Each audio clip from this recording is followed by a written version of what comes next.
नारी पुरुष सभी सुनो, यह सतगुरु की साखी। विष फल फले अनेक हैं, मत कोई देखहु चाखी।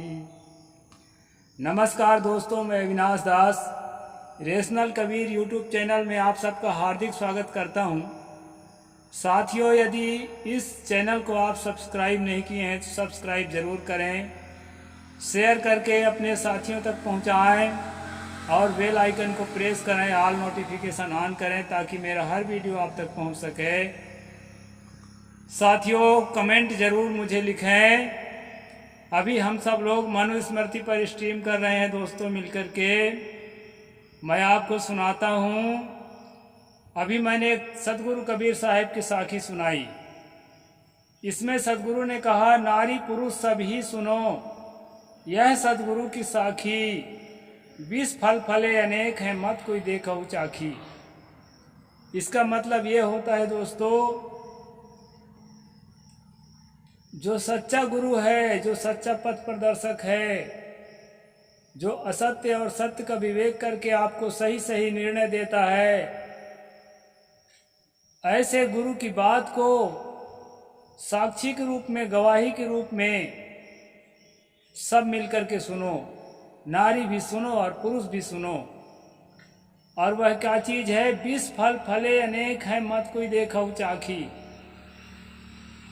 हमारे अंदर से जो वासना प्रकट होती है, हमारे अंदर से जो चाहना प्रकट होती है, हमारे अंदर से जो तृष्णा प्रकट होती है, ये दोस्तों ये होती ही है, स्वाभाविक है।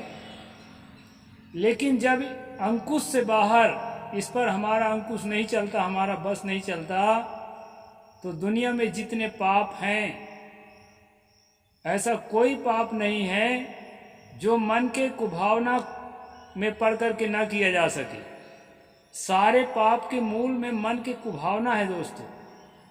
अगर हम सद्भावना को छोड़ देंगे, दया को छोड़ देंगे, करुणा को छोड़ देंगे, प्रेम को छोड़ देंगे, सहानुभूति को, सहिष्णुता को छोड़ देंगे, तो हमारे अंदर क्या आ जाएगा?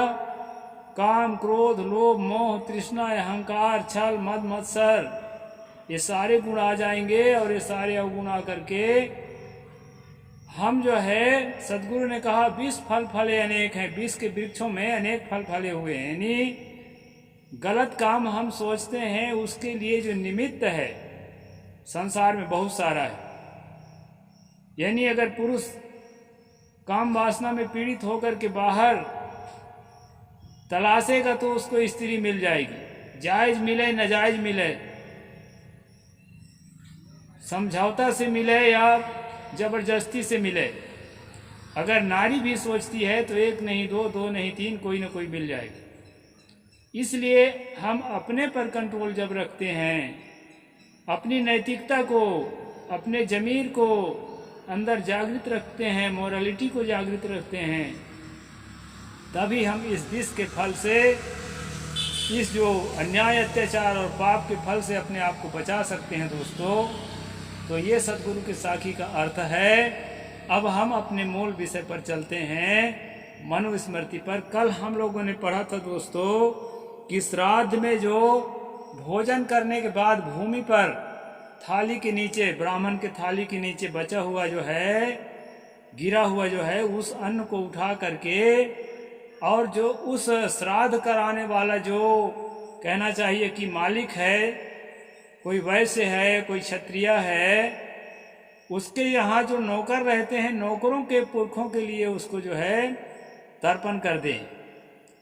यानी इस जन्म में, इस लोक में, इस दुनिया में तो हम लोगों को जूठा खाने का है ये है, लेकिन अगर मर के अगर पितर लोग भी चले गए ना, तो वहाँ भी हमको जूठा ही नसीब होगा, इस मनु महाराज के अनुसार। तो आगे चलते हैं दोस्तों, और आगे क्या बात है उसको भी हम अनुशीलन करते हैं। आस पिंड क्रिया कर्म दुजाते संस्थित दैव भोजनाश्राध्यम पिंडमेकम तु विपर्येत।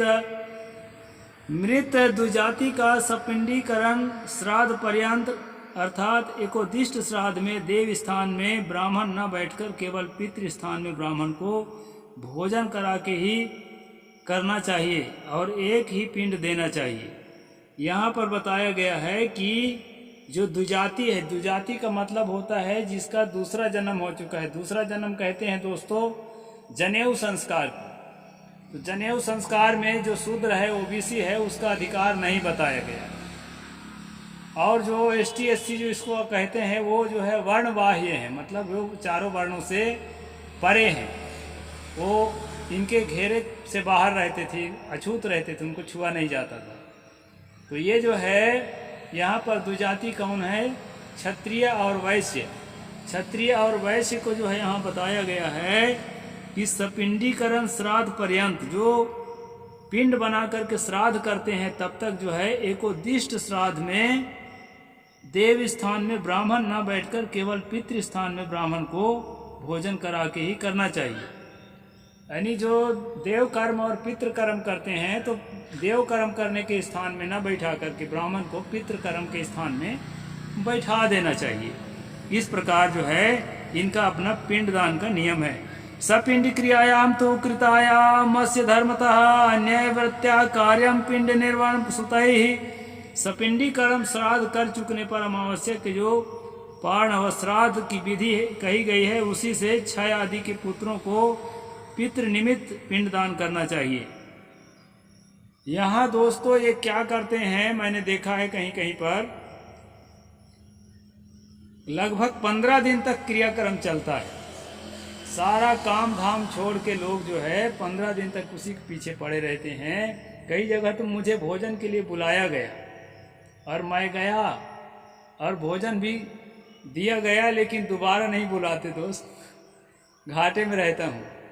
वो जानते हैं कि ये जो है सही सही बता देता है तो बोल देते होंगे उसको मत बुलाना महात्मा को, तो फिर दोबारा नहीं बुलाते। तो एक दो जगह मैं देखा हूँ कि ये कई दिनों तक रहता है और जो है आखिरी दिन में इनका प्रोग्राम थोड़ा ज़्यादा रहता है। बृहद अमावस्या बताया है इसमें, श्राद्ध पाणव श्राद्ध की विधि कही गई है, तो उसमें इनके कुछ कर्मकांड होते हैं, वो सबको ये करते हैं। श्राद्धम भुक्त्वा वायुचिष्ठम वृषलाय प्रयच्छति समूढ़ो नरकम याति काल सूत्र व कशिसरा। श्राद्धान खाकर जो ब्राह्मण शूद्र को उचिष्ट देता है वह नीचे मुड़ी ऊपर टांग करके काल सूत्र नामक नरक में जा गिरता है। यहाँ पर जो आपने देखा उचिष्ट देने का मतलब, उचिष्ट का मतलब होता है जूठा। अब आपने यहाँ देखा सूत्र श्लोक नंबर 146 में कि शूद्रों के जो कहना चाहिए सवर्णों के घर में जो काम करने वाले लोग हैं, सेवा करने वाले शूद्र ओबीसी ही, उनके पुरखों का तर्पण जो है गिरा हुआ जूठा से किया जा रहा है। लेकिन यहाँ जो जूठा भगवान का जूठा है उसको जो अभी जिंदा शूद्र है उनको देने से मना कर रहा है। यानी मरे शूद्र के लिए तो कोई बात नहीं, गिरा हुआ जूठा दे दे, कुछ भी दे दे, वो तो खाने वाला नहीं है, लेकिन वो दे दिया। लेकिन अभी जो जिंदा शूद्र है, सामने है, सेवा करता है, नौकरी करता है, उनके लिए कहा है दोस्तों कि ये जो है उच्चिष्ट देता है जो ब्राह्मण शूद्र को, वह नीचे मुंडी और ऊपर टांग करके काल सूत्र नामक नरक में जा गिरता है। मरने के बाद कोई नरक होता है इनके अनुसार, वहाँ पर एक काल सूत्र 21 प्रकार नरक बताया है। तो 21 प्रकार नरकों में एक काल सूत्र नाम के नरक है दोस्तों। तो उस नरक में जो है वो ब्राह्मण जो है लटक जाता है जाके। किस अपराध में? वो शूद्र को जूठा दे दिया। अब आपको लगता होगा कि बहुत बढ़िया कानून है भाई, यहाँ तो जूठा खाने से मना कर रहा है, कम से कम फ्रेश फूड मिलेगा खाने के लिए। लेकिन दोस्तों ये जो है भगवान का जूठा जो पवित्र हो गया है, जिसमें पुण्य है इनके कहे अनुसार, उसके लिए मना किया है। नहीं तो जूठा देने के लिए तो आदेश है। आप 10वां अध्याय के 125वें श्लोक में भी हम अभी तो 3रा अध्याय में है, मैं वहाँ आपको दिखाऊंगा। उच्चिष्ट अन्नम दातव्यम जीर्णानि वसनानि चाहिए वाला श्लोक जहाँ आएगा, तो शूद्रों को बचा हुआ जूठा अन्न ही खाने के लिए सही तरीका बताया है। उसका भी मैं एक्सपोज करके बताऊंगा जब अभी आएगा तो। लेकिन यहाँ जो है श्राद्ध के उच्चिष्ट को देने के लिए मना किया है, क्योंकि उस उच्चिष्ट से हमारा पुण्य बढ़ता है, ऐसा जो है माना गया है। तो शूद्र का पुण्य भी नहीं बढ़ना चाहिए, नहीं तो फिर वो ब्राह्मण जन्म ले लेगा तो फिर हमारे यहाँ ये लात खा खा जूता खा खा के जो है फोकट में कौन सेवा करेगा। इसलिए जो है हमको सावधान रहना पड़ता है कि उसका पुण्य भी ना बढ़ने पाए, इसलिए यहाँ मना किया है दोस्तों। फिर आगे क्या कहता है, श्राद्ध भुक वृषलीतपल्यम तदहर्योधिगच्छति तस्याह पुरी से तन्मासम पितरस्तस्य शेरसे। यहाँ पर बताया है कि श्राद्धान खाकर यदि ब्राह्मण उस दिन शूद्रा के साथ रमण करे तो उसके पितर 1 मास तक इस स्त्री की विष्ठा में वास करते हैं। एक बात यहाँ ध्यान देने योग्य है दोस्तों, हालांकि ये निषेधात्मक है, इसमें मनु को हम दोष नहीं दे सकते, लेकिन संस्कृति ऐसी है तभी मनु को यह कहना पड़ा कि श्राद्ध कराने के बाद खूब छक के हलवा पूरी खाने के बाद जब श्राद्ध करता ब्राह्मणों के मन में वासना का भूत सवार होता था तो शूद्रों के घर के महिलाओं के साथ वो लोग छेड़छाड़ करते थे, यानी कि बहुओं को, बेटियों को व्यभिचार बलात्कार करते थे। इस स्थिति को देखते हुए लेखक ने यहाँ लिखा है, थोड़ा सा डर दिखाया है कि जो ब्राह्मण शूद्रों के महिलाओं के साथ जो है व्यभिचार करेगा, उनके साथ रेप करेगा, गैंग रेप करेगा, तो उसके लिए जो है यहाँ पर मनु ने सजा बताया है दोस्तों। और सजा इस दुनिया में नहीं बताया है, ये दुनिया में तो एक तीर से भी ब्राह्मण को मारोगे ना तो बहुत बड़ा पाप लगेगा। ये दुनिया में नहीं, मरने के बाद जो है एक सजा बताया है, वो सजा को मैं आपको बता देता हूँ।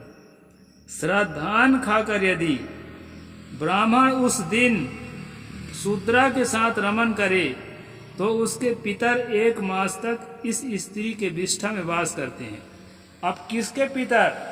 जिसके यहाँ वो श्राद्ध कराने गया है उसके पितर। यानी पाप करे ब्राह्मण तो उसके फल भोगे क्षत्रिय और वैश्य।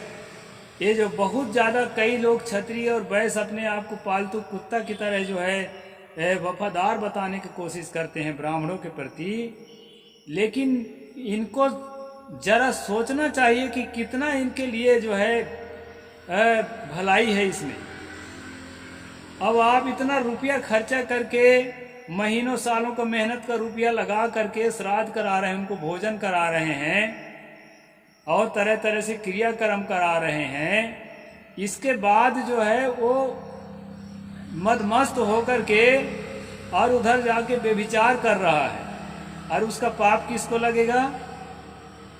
आपके पितर जो है कहाँ वास करेंगे? विष्ठा में, गटर में, जहाँ जो है मल मूत्र जमा होता है उस गटर में आपके पूर्वज वास करेंगे। श्राद्ध कराने वाले के क्षत्रिय या वैश्य जो भी है, या पहले हम पढ़ाए हैं पीछे जो शूद्र लोगों के यहाँ जो पंक्ति दूषित ब्राह्मण जो श्राद्ध कराते हैं, तो पंक्ति दूषित ब्राह्मण भी है अगर, तो उसके भी जो है मतलब जजमान के पूर्वज वहाँ नरक में जाकर वास करेंगे। कौन सा नरक में? नरक का नाम इसमें शायद नहीं दिया है, लेकिन ये बताया है कि स्त्री की विष्ठा में ऐसे कोई नरक है जहाँ स्त्रियों के मतलब महिलाओं के लिए कोई स्पेशल शौचालय होगा, उसी में का जो है सब मल मूत्र वो इकट्ठा होता होगा उस गटर में, उसी में जो है उसका पूर्वज जो है जा कर के वास करेंगे। किसका पूर्वज? जो जिसके घर में श्राद्ध हो रहा है। तो ये बात जो है मेरे समझ में नहीं आ रही है दोस्तों, आपके समझ में आए तो इस पर जरूर अपनी प्रतिक्रिया देना कि यहाँ पर क्या कहा जा रहा है। मुझे तो उल्टा लगता है। हमारे कबीर पंथ में माना जाता है, करनी करे आपके माई के न बाप के, देनी दे आपके माई के न बाप के। जो व्यक्ति कर्म करता है उसका फल उसी को मिलना चाहिए। ऐसा नहीं है कि उसके पूरा परिवार को पकड़ के और जेल में बंद कर दो या नरक में उठा के डाल दो, या दूसरा आदमी पाप किया है उसके फल दूसरा को भोगना पड़े। अब पाप तो ब्राह्मण कर रहा है तो क्षत्रिय और वैश्य क्यों उसका फल भोगेगा? उसके पुरखा क्यों जो है स्त्री के जहाँ स्पेशल महिला शौचालय है उसके गटर में, उसके शौचालय की टंकी में क्यों वास करेगा? तो ये जो है यहाँ भगवान का नियम है, परमात्मा का नियम है, और जो है शाश्वत सनातन नियम है। इसलिए आपको मानना ही पड़ेगा कि धर्म की किताब में लिखा है, इसलिए आपको मानना ही पड़ेगा। और नहीं मानोगे तो नहीं मानने के बदला और नरक में जाना पड़ेगा। इस तरह से मान्यता दोस्तों हमारे पुरखों के दिलो दिमाग में भरा गया था। इसलिए जो है कितना भी बुरा हो जाए, कितना भी अन्याय हो जाए, कितना भी अत्याचार हो जाए, उसके खिलाफ एक भी शब्द बोलने की किसी में हिम्मत नहीं होती थी। और ये जो है अभी स्वतंत्र भारत में हम लोग बोलते जरूर हैं दोस्तों, किसी तरह से दिल थाम करके, लेकिन हमें भी बहुत इसके खामियाजा भुगतना पड़ता रहता है। क्योंकि मैं फील्ड में काम करता हूं तो मैं जानता हूं कि कितना हमको झेलना पड़ता है। ये तो वीडियो सुनने के या वीडियो पढ़ने से कोई खास फर्क नहीं पड़ता, लेकिन जब फील्ड में हम उतरते हैं दोस्तों, तो इस तरह बातों को जब हम समीक्षा करने लगते हैं, इस तरह बातों की जब हम जो है निर्णय करने लगते हैं, तो लोग क्या प्रतिक्रिया लेकर के सामने आते हैं, किस तरह दुश्मनी निभाने के लिए खड़े हो जाते हैं, छल से बल से। वो भयंकर स्थिति है दोस्तों, और इस भयंकर स्थिति को हमारे महानायकों ने झेला है। इससे भी भयंकर स्थिति को झेला है, और नहीं झेला होता तो आज हम यहाँ तक कहाँ से पहुँच जाते।